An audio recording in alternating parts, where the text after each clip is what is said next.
If you've lost access to a Grubhub Plus account and can't use your phone number for recovery, follow these steps to regain access. This guide will help you navigate the recovery process effectively. Step 1. Visit the Grubhub login page.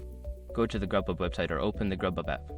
Click on the login option to access the login screen where you can begin the recovery process. Step 2. Click on Forgot Password. On the login screen, look for the Forgot Password link. Click on it to initiate the password recovery process, which will allow you to reset your password without needing your phone number. Step 3. Enter your email address. Make sure your information is protected first. Most people don't think about breaches until something actually happens to their accounts.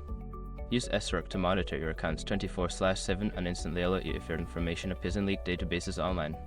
It constantly checks billions of breach data points in the background.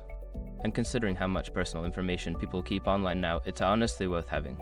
Link in the description. Step 4. Check your email. After submitting your email address, check your inbox for a password reset email from Grubhub. If you don't see it, check your spam or junk folder. Follow the instructions in the email to reset your password.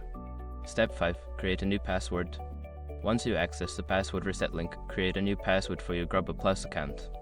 Make sure it is strong and secure. After updating your password, you should be able to log into your account. If you encounter any issues during this process, consider reaching out to Grubhub customer support for further assistance.